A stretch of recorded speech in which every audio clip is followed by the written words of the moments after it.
Bill, good morning. Hey, good morning. Thanks for having me on, man. My pleasure, buddy. I have to ask you something, though, because we got into a big debate with Jared Greenberg, NBA TV, on the show late last week, and I used a clip from your show when you had him on last week. I was listening to when you had him on, and you asked him about Steph Curry and his success, and Jared kind of went on to say, well, I'm just so happy that Steph Curry is finally getting the attention he deserves, that people are finally noticing how great he is. And I said, Bill should have stopped you right there in your tracks and told you that you are just a shameless Warriors sycophant. I mean, wasn't that ridiculous? Shouldn't you have stopped them and said, what are you talking about, Jared? As though the Warriors are this little engine that don't get enough respect? I want to stop you and have that conversation with you, but it's your show. So I'll offer this up. In NBA circles that Jared moves in, NBA reporters, NBA writers, NBA voters, I think Steph Curry is grossly underappreciated. I'm 100% with Jared. He was a two-time NBA MVP. Those are voters. This is a what have you done for me lately business. I'm with you, man. Steph's amazing. We should celebrate him. We should talk about him. But so many guys in the business, and frankly, fans, I can only speak to the folks who call into my show, are resolutely and fairly committed to this, I think, false narrative that Kevin Durant has shown that he is the better player than Steph, and Steph was just part of a nice little team that only won one and wouldn't have won more without KD. I'm with Jared. I think Steph, it's all relative, right? No one's doubting that Steph has had his shine. I think Steph Curry is a top 15 player in the history of the game, and we certainly don't talk about him that way. I think he is arguably, and I would argue this, better than Kawhi Leonard, better than Kevin Durant. That is scoffed at by the casual fan. And I think by that standard, I think he's grossly underappreciated. But wait a second. I mean, you're talking about media that don't give him enough respect. He was voted an MVP twice, and he's a three-time first-team All-NBA team guy, which is also a vote. So how can you say the media doesn't give him respect? Well, the narrative changes. I mean, Carmelo Anthony was considered a top player. Now he's an absolute joke. This isn't 2015 and 16. It's 2018, and I don't remember the last time Steph Curry appeared in the top 3 or 5 in an MVP ballot. He should. He was first team this year, though. Yeah, he's real good. He's just not as good, or he's better, I should say, than the people who have given. Let me ask you this, DA. Yeah. Where would you rank Steph Curry in the NBA right now? He is the what best player on earth? Top 4. I don't know if I would say better than LeBron, Kyrie, or Durant. I would probably have Kyrie. Number 4. Oh, so you're dude. I'm sorry. Kawhi. Okay, that one. Sorry. So I think that's kind of I think that's the argument. I think there's 4 guys in the game, with all respect to Giannis. But most people, and this has sort of changed, right? The last 2 weeks, this revisionistic history, people seeing what Curry could be like. Oh, I was always on the Curry bandwagon. It's just not true. I cannot tell you how many guys I've had on the show who cover the NBA for a living before this postseason, when I bring up this notion that Steph is the second best player in the game and certainly a top 4 player, who will laugh on the air and argue that the game has passed him by just in terms of where he ranks. He's great. He's a first-teamer, but he's not Giannis. He's not Kyrie. He's not – I'm with Jared on this. And this isn't true today because people are fickle.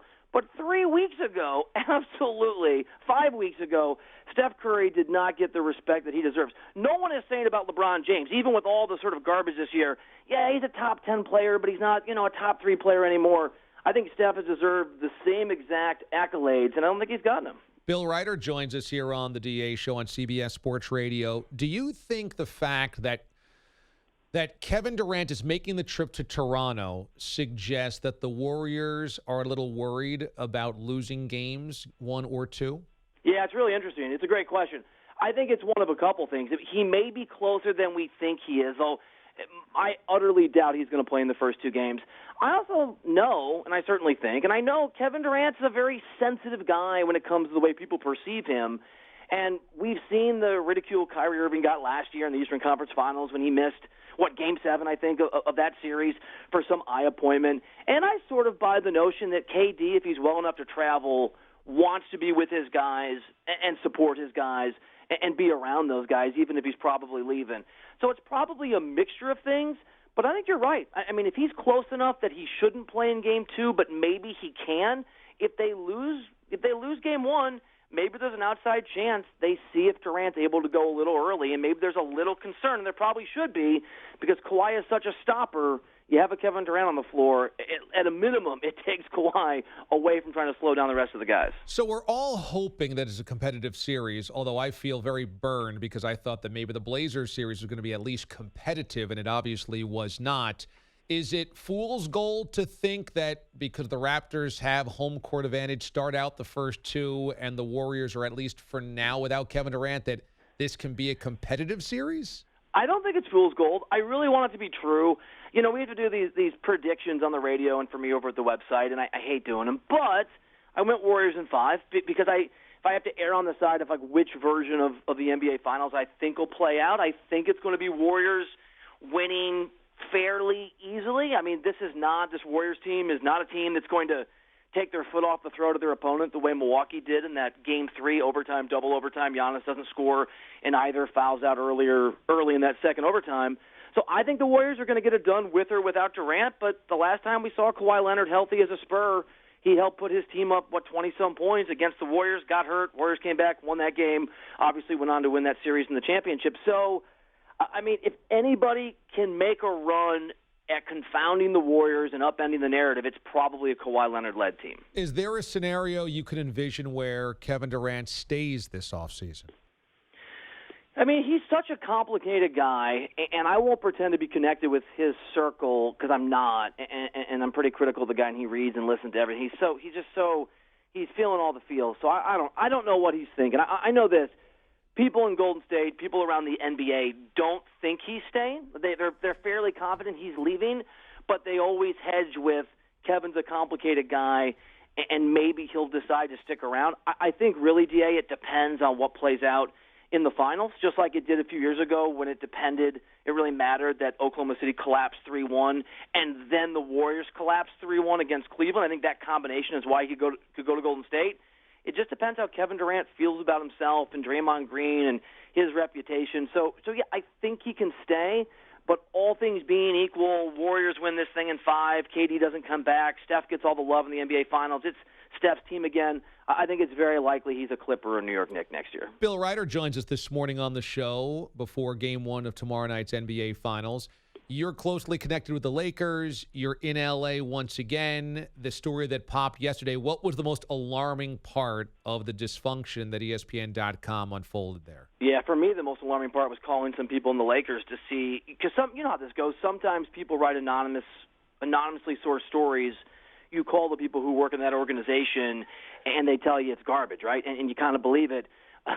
For me, the alarming thing was making those calls and people just sheepishly saying, yeah, it's not great. It's true. I think the report's true. And there's a lot to point to, but Rob Pelinka, and I'm not saying Rob Pelinka is a pathological liar because I don't know Rob Pelinka that well. I've just worked with pathological liars, so I've been through that.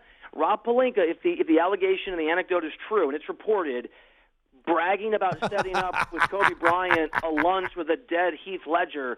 I mean, the incompetence and the lying and just the weirdness of that. If that allegation is true, if you work in an organization where the person in charge is a pathological liar and is so into his ego, it obscures his ability to lie effectively, you're probably not going to have a lot of success. Is Jeanie Buss in over her head as owner? Yeah, and I know Jeanie, and this is like the big caveat, because I know her and I like her, and she is a great human being, which is not, as you know, DA, always true with these people who own these teams or are the faces of these franchises. But yes, she is. Owners have the benefit of getting a long-term run to sort of figure it out. They're not players. Age doesn't affect their ability to do the job, and so they get a longer learning curve. But she is so over her head. She is so in thrall of trying to run the Lakers organization theoretically like her dad did as a family, which you can't do in 2019. She's over her head, and she is slowly turning this organization into the Browns of the NBA, which is really unfortunate, not just for Lakers fans, but for Jeanie Buss, because I've talked to her about it. Her life's mission. She didn't have kids. She didn't have a family. She wanted the Lakers to be her family, and she is turning that family into a dysfunctional mess because of her decision-making. And I heard you talking about how, even behind the scenes, everybody has such good things to say about Jeanie Buss. Everybody that you've ever spoken to has good things to say about her. And you were kind of alluding to the idea that maybe she's too nice. Is it one of these things where because she's pleasant and believes the best in people, she surrounds herself with people that she thinks she can trust, but ultimately she surrounded herself with too many people that she can't trust. Yeah, I think when you're an average person and you're super kind and you're a little naive, that's sweet. I think when you're in a high-powered position like owning the Lakers and you have that personality and you entrust people who pretend to be your friends, Magic Johnson, Rob Pelinka, Kobe Bryant. I mean, the list goes on and on. People around her that are sycophantic, whose goal is really to be at the trough and to take in the glory of the purple and gold. It makes you weak, and it makes you short-sighted. It makes you bad at your job.